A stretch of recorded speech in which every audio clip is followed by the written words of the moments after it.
Welcome to the Drone Network.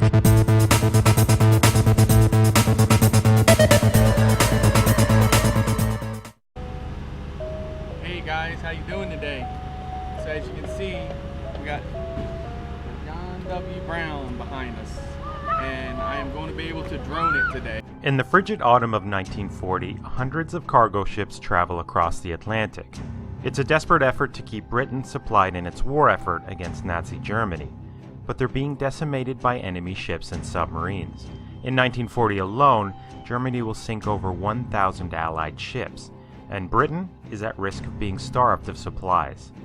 The Allies' response is brutally simple: find a way to build thousands of cargo ships, and build them faster than Germany can ever hope to sink them. In just 4 years, America will construct over 2,700 Liberty-class cargo ships, and each will be built not in months, but mere weeks, some in a matter of days. Built ships will be loaded to the brim and sent overseas, and they're going to help the Allies win the war. By late 1940, much of Europe had fallen to Nazi Germany, and the British Commonwealth now stood alone in its fight. But the island nation was being starved of much-needed supplies for its war effort. German U-boats, warships, and aircraft were inflicting heavy losses to incoming shipping traffic, sinking ships faster than Britain could replace them. The United States, although not yet at war, was playing a vital role in supplying Britain in its war effort, and its enormous industrial capacity was critical to helping Britain stay in the fight. But with Germans sinking ships daily, Britain and America desperately needed a way to keep all that war material moving. The problem was, in the entire decade prior, America had only built a couple dozen ships. So, at the start of 1941, US President Franklin Roosevelt announces the Emergency Shipbuilding Program. They're not much to look at, and from a design standpoint, there's also really nothing remarkable about them. With 10,000 tons of cargo capacity, they're a large ship for the day, but they're also obsolete. Their design is 60 years old, based off a British ship built in the 19th century. They're powered by an antiquated compound steam engine. They're underpowered.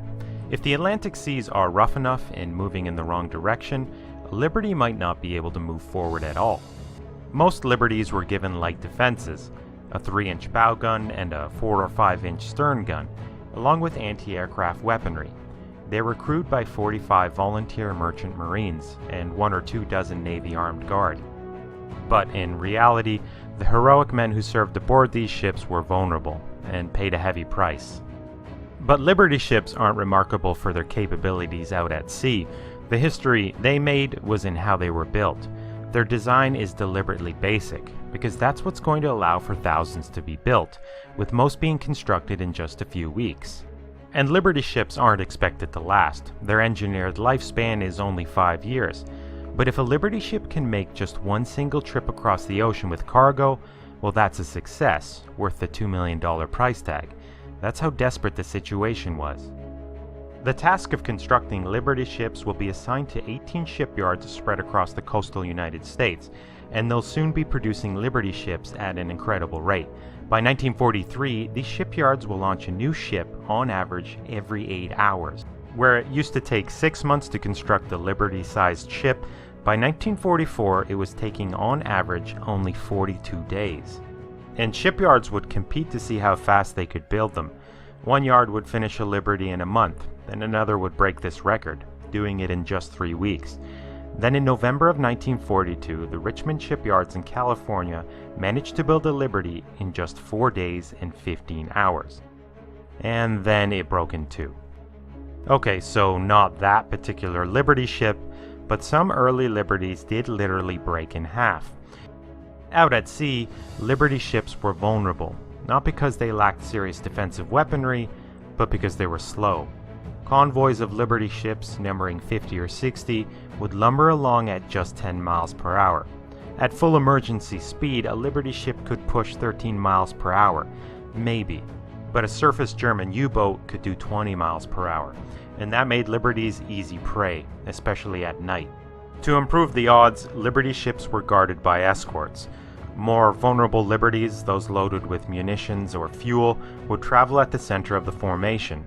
But serving on a Liberty was dangerous and stressful, and hundreds were sunk or critically damaged throughout the war. But by mid-1941, the sheer number of liberties out at sea, along with an increase in their armed escorts, overwhelmed German forces. Advances in anti-submarine technologies also started stamping out the U-boat threat. By mid-1944, the United States began to focus on producing a new type of wartime cargo vessel.